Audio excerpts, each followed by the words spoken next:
Bapak, Ibu, dan saudara sekalian, firman Tuhan akan kita renungkan dari Kisah Para Rasul 5 ayat 34 dan 35 demikian. Tetapi seorang Farisi dalam mahkamah agama itu yang bernama Gamaliel, seorang ahli Taurat yang sangat dihormati seluruh orang banyak, bangkit dan meminta supaya orang-orang itu disuruh keluar sebentar. Sesudah itu ia berkata kepada sidang, "Hai orang-orang Israel, pertimbangkanlah baik-baik apa yang hendak kamu perbuat terhadap orang-orang ini." Saudara-saudara sekalian, sejak awal gereja berdiri, pemberitaan Injil menghadapi perlawanan yang terkadang sulit dan berat. Para rasul menghadapi ancaman dan penganiayaan yang jelas melampaui kekuatan manusia. Tetapi pertolongan Tuhan selalu datang pada waktunya melalui cara-cara yang tidak terpikirkan. Pada saat itu, mereka dihadapkan kepada sidang mahkamah agama. Tetapi justru salah satu anggota mahkamah agama itu sendiri yang dipakai Tuhan untuk melepaskan mereka. Orang itu adalah Gamaliel, seorang ahli Taurat yang sangat dihormati. Paulus pernah menjadi muridnya.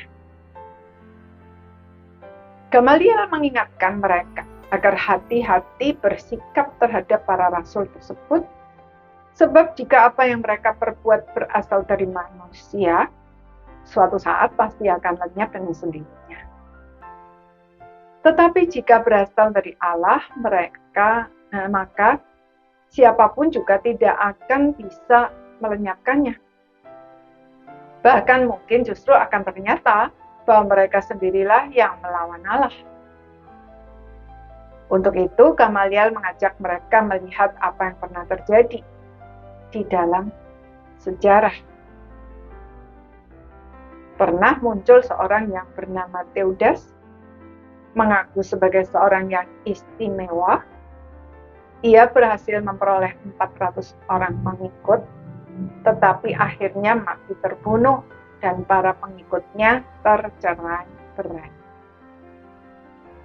Demikian juga dengan seorang yang bernama Yudas. Ia menyeret banyak orang ke dalam pemberontakan. Tetapi akhirnya ia juga tewas dan bubarlah gerakan tersebut. Jadi, Gamaliel menasehati agar sebaiknya mereka tidak tergesa-gesa bertindak. Nasihat Gamaliel ini diterima dan para rasul tersebut dilepaskan. Walaupun sebelumnya disesah dan diancam untuk tidak lagi mengajar dalam nama Yesus. Saudara, apakah saat ini kita sedang berhadapan dengan situasi sulit? Mari kita membuka diri untuk diselidiki oleh Roh Kudus. Apakah benar kita sedang hidup bagi Tuhan? Apakah hati kita tulus? Jika situasi sulit itu memang terjadi karena kita sedang melakukan apa yang Tuhan perintahkan, tetap lakukan dengan berani.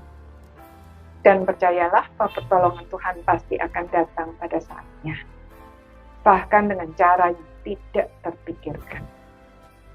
Namun, jika situasi sulit tersebut terjadi karena dosa-dosa kita sendiri, marilah kita bertobat.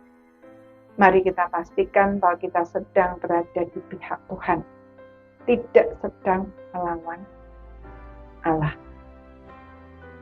Paulus di dalam Roma 8 ayat 31b berkata, "Jika Allah di pihak kita, siapakah yang akan melawan kita?" Jawabnya adalah tidak ada. Percayakah saudara? Amin.